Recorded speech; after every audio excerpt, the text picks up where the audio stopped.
And we're recording. Hello, Brian. Hello, Christie. Hi, Hayley. I want to introduce, if I could, my really dear friend, Christie Hardwick, who I've known for many, many years, along with her wife, Jane Harper. An incredible combination of energy and love. And Christie came to my mind immediately when we thought about recording these conversations. Christie, this just started with Hayley and I connecting through a mutual friend and deciding we wanted to talk weekly because we enjoyed each other's company and our energies complemented one another. And then we said, well, why not record it and just put it up if somebody wants to listen to it? And then we started inviting people to join us all around the message of finding your light and the process of not just finding, but illuminating it, allowing it to shine. And, you know, when I look up the word serenity in the dictionary, Christie's face is there. She's one of the most serene people I know. She's an ordained minister with the Center for Spiritual Living. And she conducts annual week-long trainings, spiritual retreats in Provincetown. Are you still doing that, Christie? Well, we didn't get to do it last year. So, no, because of COVID, but yes, I did do something here in St. Petersburg, Florida. And now you're in St. Petersburg. And if I'm correct, you head up the CSL there. Am I right?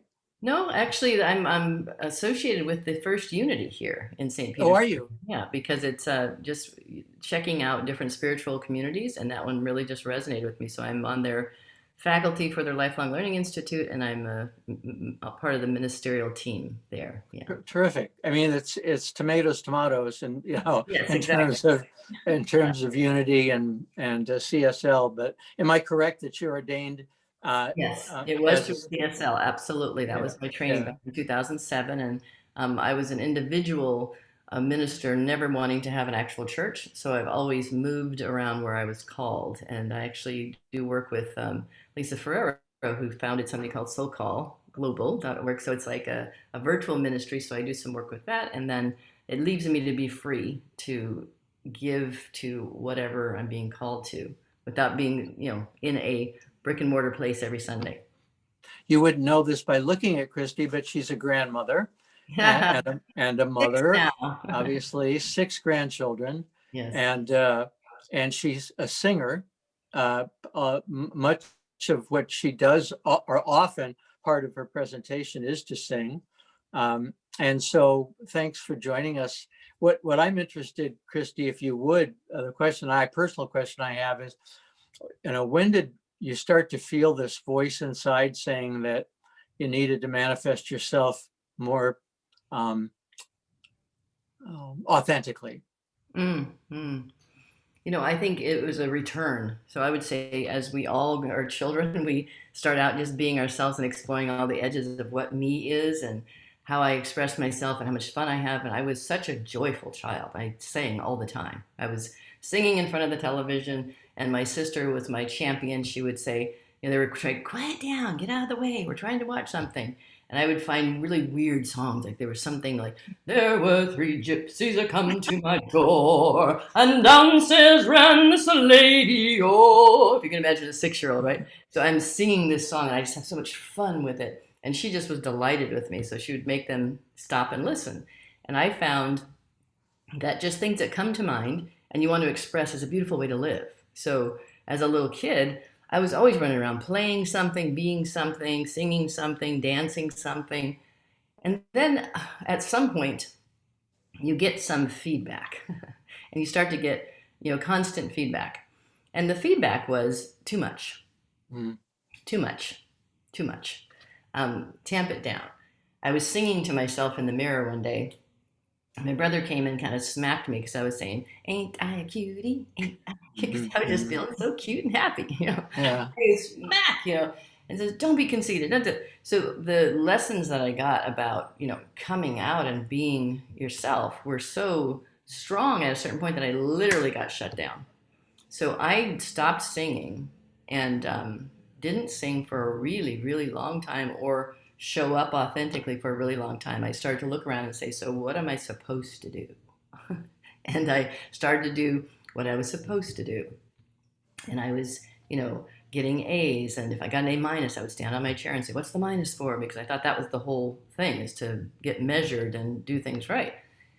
And it just took really a long time for me to wake up to what happened was I was probably, I would call it chronically depressed for maybe 15 years in my life. From my twins were born when I was 19 years old.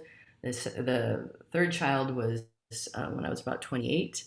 And I would say all during that time, all the way into my 40s, probably, I was pretty chronically depressed. But it's sort of like some people call themselves functional alcoholics. I was a functionally depressed person. So I was able to, nail it at work, take care of my kids, do everything, but I would wake up with a brick on my chest. Mm-hmm. And I didn't know what it was about. And it just took so much time for me to go get help. And I was willing to do anything. So at I literally, with Tony Robbins, I walked fires and climbed poles and jumped off things and, whatever. Went to breath workers and deep water things and anything to see if I could, what is this? What can I, do with whatever this is that's so heavy on me? And one day I was having some body work done because I tried all kinds of body workers and healers. And she had me on a table and she had her hands over me and she said, if you don't want to live, I'm not going to work on you. I was like, huh? Wow. Whoa. How could she possibly know that? She said, there's so little life force going through you. You are holding your breath literally and you're breathing in sips. That's what people do when they're dying, right? So that was a wake up, and I had several experiences like that. So then I began to explore, well, who is she if she's not this one, right? Mm-hmm. And that led to ending my second marriage to a man, recognizing my sexuality as more towards women, breaking free of corporate America, and all that. So I would say, it was a long journey, but it was, full call. Literally, I was definitely in my 40s and leaving corporate America. And, I would break out that aspect of me.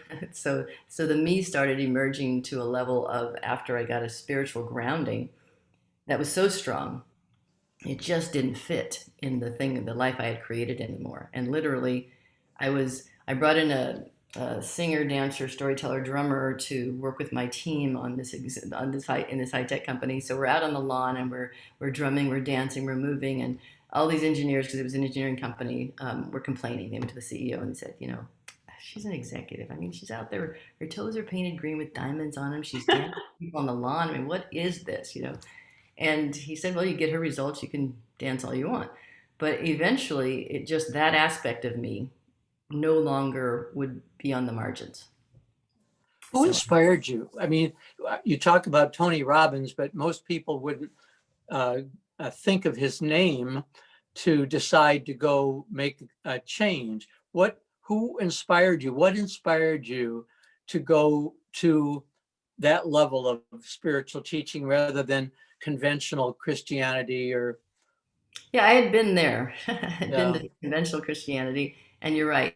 I would say, Brian, I was more inspired by pain than vision. So wanting to get out of the pain and trying to figure out where that would be. And I had been raised, in sort of blended spirituality and religion. It was all very oppressive. I didn't understand it. I had a godmother, but it was at a church where people would fall out with the spirit, but then, a few minutes later they were gossiping and mean to each other. And I was very confused by all that. And so, but I went back to that after I left my first husband thinking, okay, well, I'll go back into religion. And I went to the church and they said, well, we don't recognize your divorce. Well, but I am divorced. Well, we don't recognize it. In God's eyes, you're still married, whatever. And then the next one was like, the issue of being a lesbian, that was a problem. So mainstream religion just didn't feel to me authentic enough. And I just couldn't relate to it. So I would say the inspiration was to keep looking until I found something that landed and said, oh, and it turned out to be, I walked into a religious science class. Someone kept telling me to go, and they must have been telling me to go for like 2 years. And finally I said, well, let me go see what this is. And I went to the back of the class, and there was a beautiful teacher. She happened to be African-American. She was teaching, and she said, there's only one substance, one thing in life that's moving through all of us at one time.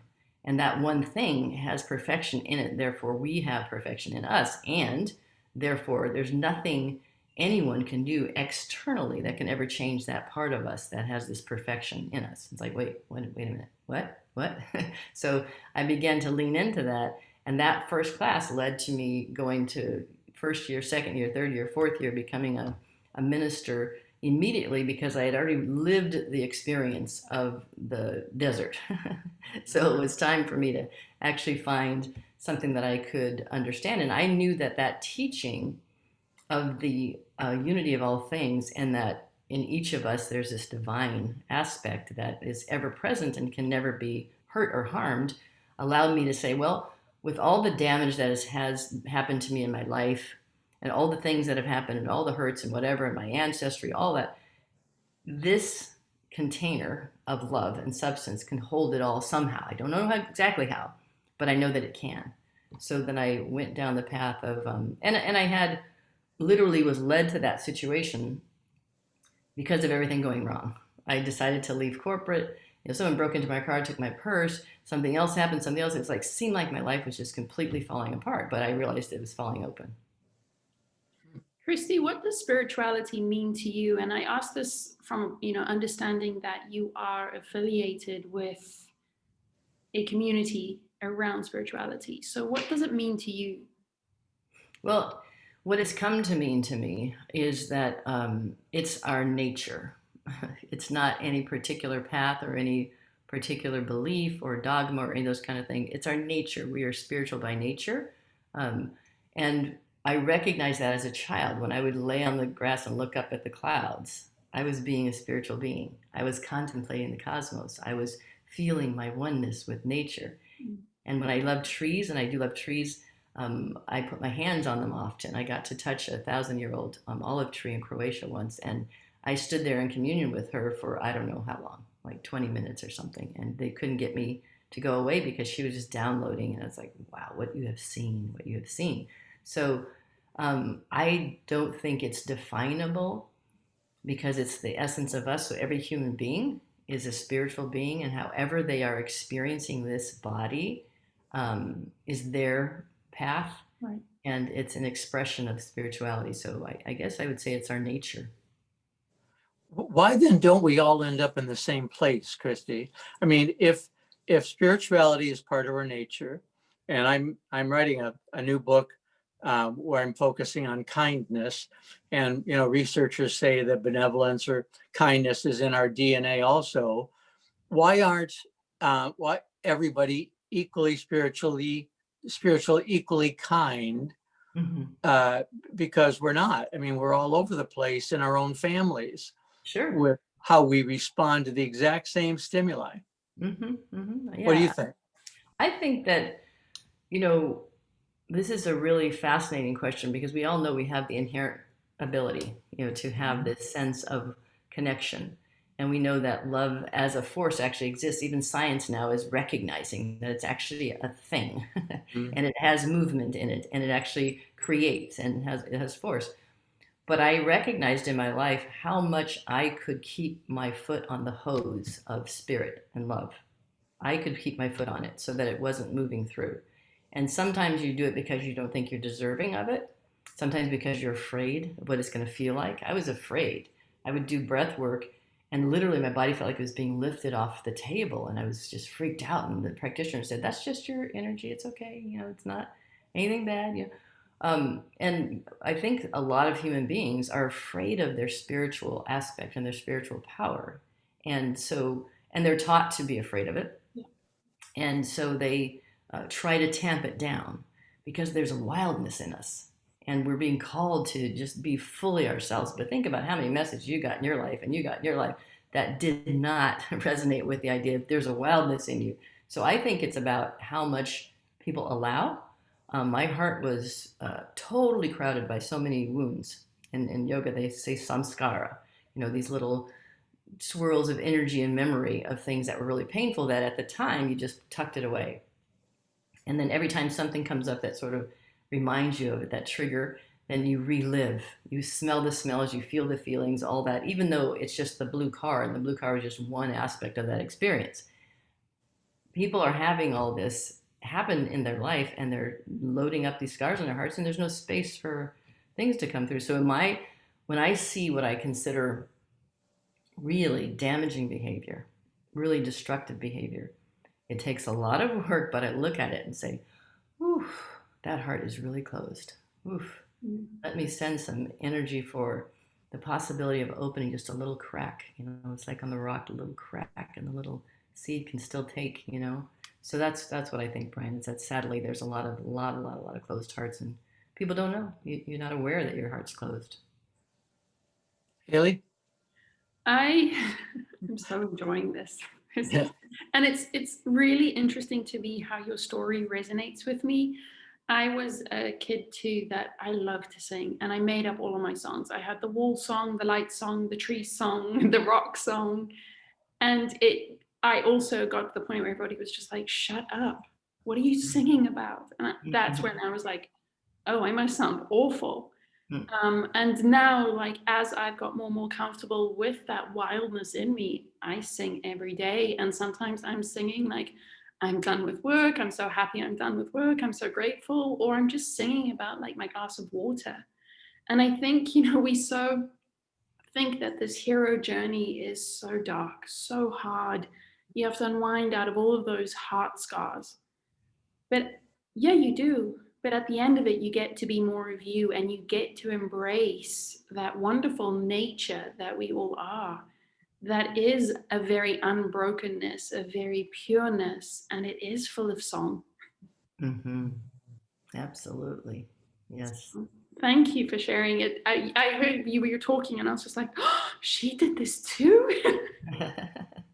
Well, I think a lot of us did, and because if you're in any sort of leadership position as a spiritual person, you don't often have the opportunity to talk to other people on the journey. One of the, my husband, Ray, was the person that I would come home and talk to about these experiences that I had, traveling to go talk about gay issues at a time in which people were terrified of it. And it was lonely a lot. You'd go back to your motel room or hotel room or the sofa they gave you on somebody's house, and you just sort of try to process these feelings all by yourself. So I think, Hayley, one of the things that in reflection, you said it's so great to hear the affirmation. We often don't talk with each other because we're so busy doing whatever it is that we're doing. And I love it when I have the company of other people on the journey, and who can talk honestly. Yeah. And aren't selling anything. That's the other thing Hayley and I have noticed. That people who don't have anything to sell tend to be calmer in the process. But it's also a reflection, I think, of age and experience. I was in this book, Hayley and I talked yesterday privately about it. And Christie, I've been focusing on kindness was my secret of success in meeting all of these frightened straight people throughout the 50-year expanse of my career. But it was also, I was thinking this morning, confidence in myself that allowed them to relax and have me lead them, right, in kindness, because the messenger is the message. What they see is what they get, or what they think they'll get. Beyond what we say is, do they see it in us? Do they feel it in us? Because if they don't, then this is what use is this to me? I don't really like the guy. Okay. But I think the third thing is a commitment to honesty, is that you only speak the truth. You don't fabricate, you don't inflate. You tell people the truth, and they trust that you're telling them the truth. So you respect them, right? You care for them. You love yourself enough and trust yourself enough to be the teacher. I think those are important ingredients for us in helping. What do you think about that? Yeah, absolutely. I mean, I think, the authenticity and being yourself and telling the truth. And what's really interesting about that to me is, as this person who's a spiritual guide and I coach people and those kind of things, it's really important to me to be really clear that the countenance that people see in me does not mean that that anger doesn't arise and rage doesn't arise and frustration doesn't arise. It's just what I do with it and how long I write it. So that most of the time you see me in a equanimity place, but it doesn't mean I don't go through the fire like everyone else does. And I try to really share that with people who have a sense that I have come to some level of nirvana where therefore I don't feel. And You're no longer human. Right. That's just not true. And I like to explain, how I move through fear, which happens every day, and how I move through some of the pain that comes through, and I talk about pain. So sometimes, especially in what we call new thought traditions, people will, just sort of avoid anything that's challenging or dark or difficult and just talk about how it all can be transformed and all that. Yes. And in the human body, we're feeling a lot, and when I was moving through some of this samskara in my heart, I was afraid of, was I going to stop crying, if I let something out and through. And what I learned through the practice was that we are capable. And yes, there was a wail that came out of me on one story that was in there that I just thought, where did that sound come from? And when's it going to end? And it did. And I was intact at the end of it. But it didn't mean I wasn't, concerned then. And I was exploring down a path that I wasn't really sure about what was going to happen. So I think you're right, Brian, is the being honest, and it's not like using your problems and woe is me or whatever when you're teaching people, but it's more like, in order to say, I witness you, I see you, I experience these things as well. So I'm not pretending like the tools I'm sharing with you work to just magically make everything go away. I'm saying that they are in your portfolio so that you can continue to return again and again to the place of peace. Yeah. Yeah. And the more you practice it, the more confidence you get in doing it. Yes. And you exude a confidence, but it's a confidence that came not from reading a book, but from actually doing the hard work of taking a look at the scars around your heart that were preventing you from having it be open. Am I right? Absolutely. And it's, I don't know if you've followed any of my most recent things, but I recently gave a workshop called Getting Proximate. And I was talking about my decision to finally be in the South and live in the South. I mean, one of the biggest scars was my ancestral scar, and feeling like the South was the place where, the heat and the heart of enslavement and oppression and all those things happened. So as a Black American, I was afraid of the South. I just didn't want to have anything to do with it, and that was a big scar that was keeping me from feeling like I could move freely around in my own country. Mm-hmm. I was imprisoning myself at a certain point. So I had a lot of healing work to do. It didn't mean that things didn't happen. It didn't mean I didn't feel the pain of my ancestors. But what I did was face it so that I could actually see the resilience and the strength and the magnificence through going through that. So yes, the practice, and it's constant. I mean, I only moved here a couple of years ago. I only went on the Civil Rights Trail, 2 years ago. All of this was in timing. I dealt with all kinds of other things, but the big wound of, what it's like to be Black in this country was something that I kept at a distance and stayed in what I called safe places where I wasn't going to have to deal with it. And then I was ready to face it head on. And now I'm capable of being close with the real issues that come up with racism and the real issues that come up with the oppression, having healed some of my own internally. And now I can actually be, I think, of a greater help, support, light in that area where I am right now. And I'm not afraid to. Christie, where is the spiritual path in the racism specifically of the US? And I specifically mention the US because that's where we're all from, and it's really forefront at this point in time. So how do you find your path, and how do you navigate spirituality and racism? Yeah. As I look back at history, it was always to me the spiritual masters who were calling out injustice. They were saying, this is my brother, treat them well. From the Christ to whoever you look up, they were always saying inclusion, inclusion, inclusion.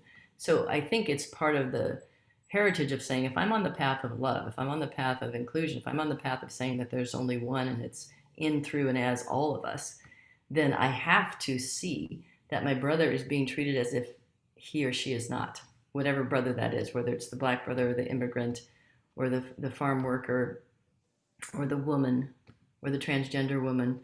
So when I think that we are fully allowing love to move through us, we see things more clearly. And then now it's a must. I must do something, and it has been for a while. I must respond to this. I must have a response for this. Yes, I can pray, and I do. Yes, I can see that there's a possibility of light there, but I also need to be visible with it and acknowledge it.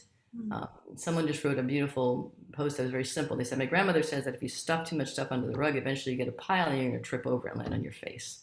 And she said, this country has tripped over the pile. There's no more room under the rug. It's like, yes. So let's speak to that. At the same time, I can be fierce and say that my people are magnificent, and it was never okay to treat them the way that you did. Anyone who treated them that way, and that part of me that still responds to someone looking at me a certain way, I continue to heal it. And then I ask people to heal themselves. Are you being pure love? Can you be the best aspect of love in yourself and allow for the things that you see around you without having any kind of response to them? So I think the spiritual path and the path of inclusion and anti-racism, anti-sexism, anti-homophobia, all those things are part of our work. It can't just be reading the Bible, reading your daily guide, sitting in your space and saying, well, the world it'll work out itself. Well, do you have a position? So I find that sometimes people who are in spiritual roles don't want it's political. No, to have a position about whether human beings should be treated equally is not a politic. What about the whole issue of judgment? It's something that I've struggled with a lot, mostly with the Facebook posts, trying to avoid throwing meat to the masses by joining in on what a ridiculous person the Congresswoman from Georgia is. Mm-hmm. Because as soon as I go there, I'm feeling that, all right, you're just you're saying that your belief in the spiritual base, the goodness, the divinity of all living things, that she doesn't have it. Mm-hmm. Or, so how do you deal with the whole issue of expressing yourself without judging? Do you follow an individual? Absolutely. And, I had a fun talk the other day with a woman who you'd love. Ravina is her name, and she's a bioethicist, a young woman. And we were just talking about that the moral compass, and what's ours to do when we see something that looks like it's off, right? Mm-hmm. And, I think about that individual, but there have been like a parade of characters who have, engaged in behaviors that were harmful to other people. And so what's my job? I model something different. So my mm-hmm. job is to say, and do I call them out by using hateful language and naming them and how stupid they are, those kind of things? Or do I say, clearly, that behavior was wrong, and I still love this person? Because the civil rights movement was based on love and founded on love, as we know if we really listen to John Lewis and others. They were going to love people into compliance with equality, even right. if they wanted to be angry. And of course, there was the rift in the movement because there were people who just saying, let's get the guns and I'm done with this, right? You could understand both perspectives. So when someone does something like that, and I actually wrote a letter, it was called Dear Donald Trump, when he was actually being elected, and was saying to him, don't let them use you brother, because I know that really you're in a lot of pain and a lot of fear. There's a person in you who's never been recognized. And all, I mean, I really meant all that. Mhm. And yet I want him to be called an account that he chose to act out the way he did. He chose not to go for the healing. He chose not to not be used. And so there's consequences. So I can love people in their inherent goodness, and I can demand consequences for their exterior behavior. Mhm. Yeah.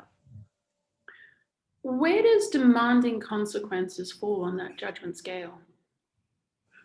And I say this because I recently received, I have a very similar point of view that you do. I like to be firmly in the middle and based on love. And if I get freedom, other people get freedom. And I was in a conversation with one person, and they were saying that this impeachment thing should never happen and that you should just let him go. And I also feel like it's important that we do see that you are accountable for your actions. And then she went ahead and was like, well, how can you be a person of love if you think you can judge other people and say you deserve to be accountable? And who of us humans are powerful enough to judge somebody else and say what you did was wrong and therefore you need to pay? So I think, it's a very interesting question that is worth discussing. I think we probably all might be close in terms of where we are on this, but I just wanted to kind of ask you where. Yeah, I hear that argument a lot. And I think it's convenient because when I ask the same person the question about the drunk driver that kills their child, should there be a consequence for that? Mhm. And they say, absolutely. Yeah. That person should not have a license. They shouldn't be able to. Can you still love them and be sorry that they have this addiction? Right. Absolutely. So, and the construct of human society requires us to have some societal structure for us to live together, right? For us to live together, we have some structure, and there's like, Caesar's thing to Caesar, God thing to God, right? So in the state of being in community together, there are some structures that we need to keep in place. I don't get to shoot discriminately from my front yard in case I hit one of you. I don't get to plow, over on top of your lawn with my car. I don't get to light a fire and, light your house on fire. There's things that we don't do. So this is no different. It's saying that we have laws and there are expected behaviors, because the only way our fabric of society works is that we have some level of agreement about what civil looks like. Okay. Mhm. So while you can disagree with my definition of what civil looks like, the question itself must happen in order for us to continue as a civil society. So saying, let's not even talk about it. There were people who died. This is, I'm fascinated by it too, because sometimes I'm really interested in people about this issue, because I'll ask them, let me just describe how I'm seeing this and tell me how you're seeing this. The United States was considered the most powerful country in the world. Its capital was breached. We have a military that's supposed to be able to be superior to anyone across the land. Yet we had a capital that was breached. Are you fascinated about how that could happen in this country? I just want to know, right? Because we are so poorly trained on history and those kind of things. I'm not sure people actually get the gravitas of the fact that the United States Capitol was breached in a country that, by the way, in about 3 minutes could have helicopters, planes, people dropping down, SWAT teams handling it in 5 minutes. We know that that's the case because we've done it. And we've done it as a country. We've been in 15 minutes in another country dropping bombs, okay? So we know what's possible in our country. And yet what happened was thousands of people were able to storm the Capitol of the United States. Don't you wonder about that? And how secure does it make you feel that that's okay? Isn't it worth an investigation, right? So sometimes we just use our common sense, because I read a book once by Scott Peck, and it was called The People of the Lie. I think it's an amazing book. But what he talked about was any concept or idea that people become attached to as their identity, they just can't get out from under it. So they will literally die for it. So that's the other question, Hayley. It's like when someone is attached to that as identity, that the election was stolen, he's right, they're wrong, that kind of thing. There really isn't any conversation to be had because it's not common sense operating there. It's identity operating there. And when we try to talk to someone about their identity and it's going to break apart, we've seen that with gay issues, Brian, right? I mean, if their identity is the Bible tells me this, and if you tell me that there's something different, I would have to break my whole construct. Yeah. I'm not going there, right? Yeah, yeah, lots of examples of it. And also, Christie and Hayley, Greg Herrick's research showed that people who were homophobic often feared losing their community. So training police officers or military or fundamentalist Christians on the issue of gay rights, they may personally believe that I'm right, but to stand up and affirm me means losing now, the Sunday brunch group or the, Change. their whole social life, their family dynamic, everything changes. Yes. I think the most effective voices to people who identify in whatever way are people from the same group, Sure. right? Or from the same family, grandchildren saying, how could you vote for him? Which has happened in my family. I have a grand niece and nephew who wanted to know why their grandfather could possibly vote for Trump. Now these kids are only 6, but it puts them on a spot in a way that I couldn't, by saying whatever I was going to say. I can be easily dismissed. When you were going through your example, Christie, of, all right, now this happened, this happened, this happened. What would you say about that? The response you'll get is often, well, what about Hillary and her emails? Lock her up, lock her. They just go back to this. Wait, we weren't even talking about that. Yeah, but we better talk about Black Lives Matter and all the rioting that took place, da, da, da, da, da. Right. And it's just, let's go back to this point. Can we just discuss it? But what I love about this discussion is reinforcing that we separate the behavior of the individual from what we believe is our brother and sister who's behaving this way. They are our kin. We all share the same divine spark, right? But they're choosing behavior that does not reflect, in my mind, what their calling is, and that's okay until they break the law. We all stop at stop signs. I mean, we all agree to do it. If you run the stop sign and you hit another car, you're going to get a ticket, right? And that's not judgment. It's basically agreement. Yes. I'm going to abide by these rules. Yes, absolutely. And people can hold ideas against other people in their minds. I would love to heal them with that. I'd love them to heal their minds from the hate because it's only hurting them. But I'm okay understanding your freedom to do that. It just, when it makes me unsafe, then it's not okay anymore. So you can have all the thoughts you want, but when they become inform and manifest in oppression or violence or death, then you don't have that freedom, not in the society. And I think it's, the way that I explain this is that societal boundaries, what we call laws, are just the same as your personal boundaries. If I have the freedom to say, I don't want to be around that kind of behavior anymore because it hurts me, or I see that it hurts other people, that's just the foundation of the societal. And as long as I have that freedom to say, I have a boundary, as does society have the freedom to create these boundaries to keep us all at a higher vibration and accountable. The sort of going on now and recognizing that a lot of this paradox is driven by fear. And, when Trump was sort of running for election back in the day, I remember sitting at my desk when I was working in corporate, and it dawned on me that he was going to win because we always had TVs on. And in this case, he was having a press release and everybody stopped what they were doing and went to the TV and watched him. And I was like, oh boy, he's going to win this. What the hell does all this mean?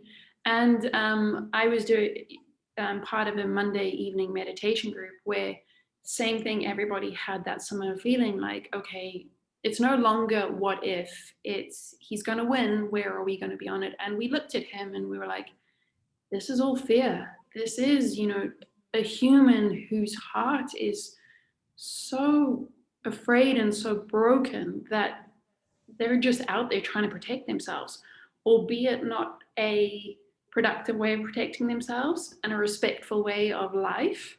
They're still trying to protect themselves. So in your journey, both Brian and Christie, how do you reach those people and try and sort of create that little crack of opening? And do you think it's even your responsibility to try and create that little crack of opening? Christie? Well, I would say that I guess my first answer to you, Hayley, is I don't. I try to reach the people who are in my constellation. And then if I can touch someone in my constellation, then they can touch someone in their constellation. So I don't think it's mine to try to speak out to people who are big fans of the strong man that was running the country, and they think he's the savior and all that. That's not mine to speak to any more than it's mine to speak to people who have the sense of sin and salvation in the Christ, idea, which I don't, believe this idea. So that's not mine to speak to. But I speak to the people in my constellation, and I think that the way we have a breakthrough, I'm always going to go back to the individual possibility, because when you have a break open in your heart, and it's one-to-one usually, it can change you in that moment. So I'm putting my kind of money on, as I share and as I connect with someone and they connect with someone and they connect with someone, that some hearts are changed. We've seen people who were absolute abject enemies, be able to talk in a room and be transformed by that. So I still hold hope for those individual transactions. And I don't think that they're inconsequential. A lot of people will say, well, we need to have 300 million conversations. Well, there's the butterfly effect, right? Absolutely. So we keep doing our piece. And at some point, there'll be a tipping point where there's an acknowledgement or recognition that my fear of losing anything is what's driving my life. And actually, I don't feel free anymore. I don't feel good anymore. I would rather feel good, because I really believe this. If I were in a room with a group of, militia who hate Black people and Jewish people and everybody, whoever else they hate, because I've seen that, the direct literal words and things. I would really want to know, what do you want? What do you want? Because with, the former president, he believed, I think erroneously, and I wrote him this in the letter that, was never sent, that power was the only thing that could feed him and make him feel full. He really thought that. So that's all he's been grabbing for. And you can see he's not full and he's not happy, right? Mm-hmm. But not making that connection. And then people following him and people following ideas are having the same thing. They're thinking that if I only can have power, then my life's going to be better. But what they really want sometimes is recognition of their own inherent worth, which I'm absolutely willing to give to any person on the planet, But I think those conversations are healthy and important. And like I said, I don't know, I would do it. Like someone said to me, you're going to go in a room as long as they were, they did a little metal detector, because I prefer not to be shot. There was a panic button. Yeah. I would be happy to sit with them. I'm really not afraid of people's hatred, because I know it's not really true.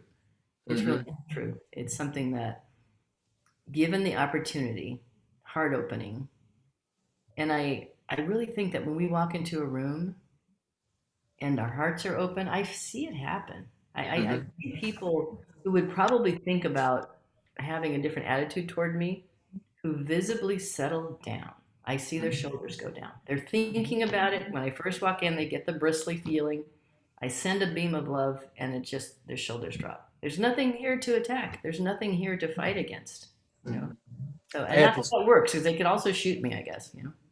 I had the same, experience over and over again in the early days of speaking on LGBTQ issues.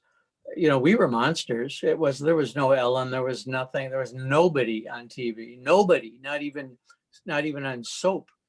That wasn't even on TV yet. Mm-hmm. And so the first time I spoke to a group, it was at a private home, and I arrived, and the woman at the door said, "We're glad you're here, but the lady in the green blazer says she's going to throw up when you walk in the room." Mm-hmm. And there was that much fear in her.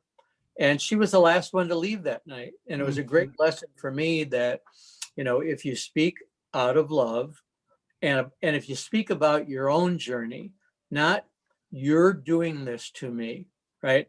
I wrote right after we lost in Dade County, Florida, I wrote a letter to Anita Bryant, but it was published, and she read it, and she was impressed with it. She had her executive director call me at home and say she read it and she's impressed. She wants to respond publicly. Well, suddenly it became a political thing, and I didn't have the ability to give her magazine or newspaper space. But so I think sometimes, Christie, I completely agree that our calling is to be with the people in our circle. The person checking us out of the grocery store, the neighbor, the relative, the person who reads or listens to our Facebook and social media posts. But occasionally we're called to be a prophetic voice. Mm-hmm. And we're most effective, I think, when we speak out of love and we speak about how things impact us. This is how I feel. Yes. Not "you're doing this to me. This is how I experience it." And who can argue with that? Yes, Right? I had that experience in our neighborhood, to your point. So when I said, Hayley, that you stay in your constellation, that includes your neighborhood also, Yeah. right? And I do go outside of it, often. But when George Floyd was killed, I was just devastated from just the accumulation, and that was just like a tipping point. So I literally was on my knees. I just didn't know what to do with it. And I'm in a neighborhood that's very beautiful and secluded and all that kind of thing. And there's just very few people of color in this particular development of 50 houses or something. And I was really feeling alone. So I put out a post on our Facebook group of this neighborhood and said, I'm really feeling alone and devastated. If you feel anything about what just happened, can you symbolize it by putting a ribbon on our tree, in front of our house? And the ribbon started to come. And the ribbons started to come, and the tree was covered with ribbons. And then the city was doing this thing every night for 8 nights for the 8 minutes 46 seconds of silence. And then we started to do it in our little neighborhood, and a few people. Then there was 10, then there was 20, and then I would sing a little bit at the end of it, and ring the bowl, and then we would all just go back in our houses. But that outreach, that willingness to be vulnerable myself. I have not stopped having people thank me for giving them the opportunity to do something, to respond, to be with me, to say, yes, we're here. We want to stand with you. And it was so meaningful to them. And I didn't really understand what I'd be giving to people when I asked for something that I needed. But that's, the people, of course, who couldn't resonate with it, obviously wouldn't be there. But the ones that did, it enlivened their conviction. And the ones that didn't come saw that it wasn't just you. Yes. That's one of the first things that I would do with an audience is say, how many of you know somebody who is gay? You have them in your family or among your friends. Raise your hand if you would. And all these hands would go up, and suddenly those who didn't have their hands up looked around and couldn't believe that it wasn't anymore a dynamic of us versus him. It was them having a shared experience that I don't happen to have. Mm-hmm. And I better be more careful about who I tell my jokes to and make my comments to, because I didn't know that there were these many people who cared about the issue. A little awareness, exactly. Yeah. I think, this conversation that we're having demonstrates how important it is to tell your story and how to be truthful. But I think it's also, at least for me, demonstrating how important it is to listen and to be able to hear another's experience from your heart. So I'm listening to you, Christie, and I'm listening to you, Brian, and I try not to go and fuel up the whole white privilege thing, because I think it's been given sort of this weird power. But I do sit here, and I can sit here and be like, boy, am I blessed. Like, I've had a very, I have been through the hero's journey. I've had some tough times. So I can resonate with some things when we talk about that journey. But I've also had a very white female life where I actually don't know what it feels like to have a bunch of people rushing towards me with so much anger at me. And I think being able to listen to your stories and just to sit here and be like, wow, you kind of have a sense of it, but just to be able to be with you while you're speaking of it and be able to sit in this point of being like, how beautiful is this journey? How beautiful is that we get to tell our stories, we get to listen, we get to learn, and we get to teach in every single moment. And I'm incredibly grateful for this conversation to be with the both of you. It's very empowering. I thank you, Hayley, for saying that. I see my life as a game. Being gay was an incredible gift to me. I would not have the insights that I have about what it means to be male, what it means to be human, what it means to be spiritual, what it means love. I wouldn't have. I had to, and I cite this passage a lot, but because it was powerful for me, where in Hermann Hesse's book Siddhartha, where Siddhartha's best friend decides to follow the Buddha, but Siddhartha says, I'm not going to, because you can't teach me the experience that you had in learning the lesson you learned, and I need to learn it on my own. And so whatever authenticity my voice carries is because I had to go through the experience. Would you say that's true for you, Christie? Absolutely. And obviously it's a little bit in hindsight. When I first learned after 2 marriages that I was lesbian, I was first really angry with God. It's like, okay, come on. I'm going to be a black and a woman and gay. No, okay, it's enough. It's enough already.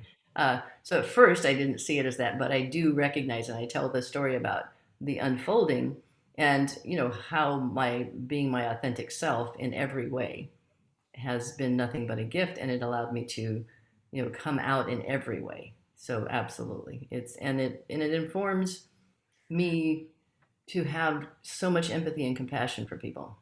Yeah. Everything I teach is for me, and everything I say is for me, and then it is a gift to other people. And I think we're coming near a time, but one of the things that I often opened situations with when I was in a group of people was I would sing these words to them to change the vibration in the room, whatever was going on. I'm here to remind you of your magnificence. I'm here to remind you of the wonder that you are. I want to show you all the love you're worthy of. I'm here to remind you how much you're truly loved. And it's hard to come from a place other than openness when you remember that. Mm-hmm. One of the things that happened, it was beautiful. Thank you. One of the things that feedback that I got to my trainings where people came up and said, this is the first diversity training where we didn't feel guilt tripped. Yeah. You didn't come in to embarrass us by our racism or our sexism. You took us where we were and said, let's do better. And you'll do better if you have more information. And so how the setting you create for people, which you just did, Christie, this is not about anything other than us affirming one another. How can we be scared of that? Mm-hmm. Mm-hmm. And I hope we do, with all these changes going on in society, I hope we do start learning to listen, just to be present, just to hear, just to, see that love, to experience that vibration of pure love in each one of our stories, regardless of how hard or beautiful and easy it seems. it's connecting into that vibration and just being still and listening for it. Because I think we're in that space where we listen to feel guilt and then we immediately stop listening, or we listen because we feel like we need to take on that journey. It's like, no, just listen to connect into the love of it, the pureness of it. Yeah, and then be guided by that to what you want to do. It's I've facilitated a few groups of people who were non-Black that wanted to talk about what to do, and going through anti-racism training, and what they wanted was I was taking them through some processes to understand their context around race and everything. And they were like, well, that's all good, but I want what to do.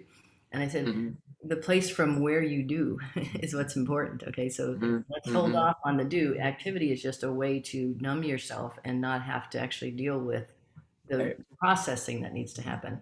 And I want you to be in this for yourself, not for me. You know, it's like I wrote a little thing that I said, if you post anything for me, it's to say, I want to live in a world where you feel safe and loved. I want to live in that world, right? If you want to live in that world, let's start there. That's good. That's a wonderful note to end on. Yeah. Christie, this has been great. Would you consider maybe sometime in the future coming back? And I mean, we have no expectation of what happens with these. We just put them up, and it's all about, you know, every conversation is similar to this, but obviously there's so many alleyways and mountains and hills that approach the same kingdom. Exactly. So, yeah. Yeah, I'd love to. It was wonderful for me, and as you said, I loved, you know, spending time with people, open-hearted in a beautiful way, just reminding everyone that we're on this path, and we're all on this path, and there's so much to learn from each other. Yeah. Yeah. And at the end, it's always love that brings us together. So thank you so much. So much. Such a beautiful conversation, and so blessed. So blessed. Thank you. Thank you. Have a great Lunar New Year, a great new moon, and we'll speak soon. Thank you. Bye, y'all. Bye, Christie. Bye. Thank you. Bye. Bye, Hayley. Thanks.